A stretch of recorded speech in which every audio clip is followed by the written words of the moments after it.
Chapter 4. Kate fell into the chair behind the desk and sighed. Teaching was a lot harder than she had imagined. There were 23 children in her class, and most were boys. Rowdy, rambunctious boys. They had assigned her the primary grades as she had no higher-level education. Although she had a curriculum, she spent more of her time dealing with classroom management than she often did instructing. It was exhausting work, both mentally and physically. At least today was Friday. That gave her 2 whole days to relax before school opened again on Monday. She took one more deep breath and gathered up her papers and books. If she was lucky, she would have just enough time to check at the post office about her response before it closed. She had adopted the habit of stopping by the post office on the way home, but tonight the boys had been particularly feisty, and school had run late. Kate locked the schoolroom door and tucked the key in the pocket of her blue cotton dress before setting out. Normally, Mr. Prescott, who worked the afternoon shift, would shake his head as she entered the post office, and she would smile and try to hide her disappointment. But today, he was waiting for her at the door. As soon as he saw her approaching, his eyes lit up, and he gestured for her to follow him inside. Kate quickened her pace, excited to see what her future held. Mr. Prescott reached the back counter and waited for her to arrive. He held a white envelope in his hands. "An envelope came today, Miss Kate." Kate was surprised to see her hand shaking as she reached for the envelope.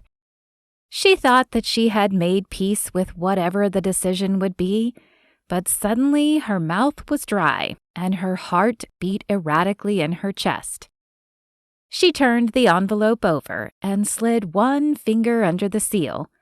The paper seemed to tear in slow motion, and a folded piece of paper poked out.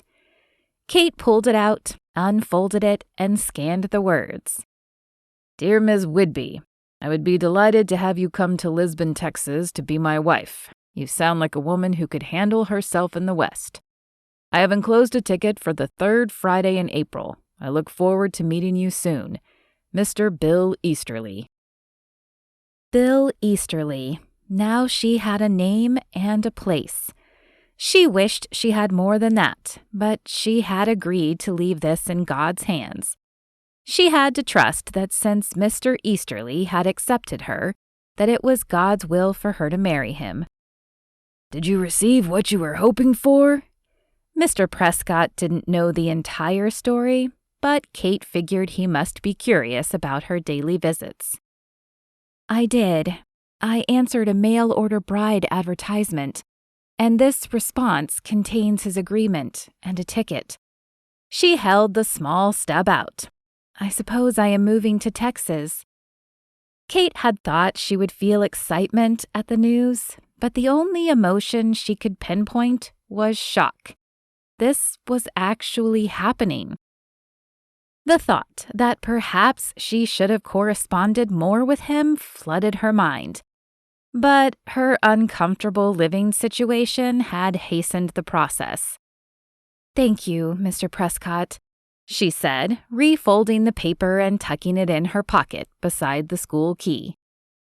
"Best of luck," Mr. Prescott called as she headed toward the entrance in a daze. "Thank you," she said. The 3rd Friday in April was the end of next week. She would have just 1 more week with her brother and 4 more days with the students. Suddenly, the impending move felt too fast, but there was no turning back now. Jesse looked down at the star on his shirt and shook his head. The star gave him authority, but it was just a symbol. It did not make him feel very different. And there had been no big ceremony, just the sheriff asking him if he promised to protect the town, and him agreeing. The other deputy had stood in as a witness, and in a matter of minutes the ceremony was over, and Jesse was a deputy. Now can we go after Pauline's killers? He asked the other men. No, Jesse, the sheriff said. We don't know where those men are. We do not have the manpower to scour the countryside looking for them. Our job is to protect the town here, at least until we have an idea of where to go.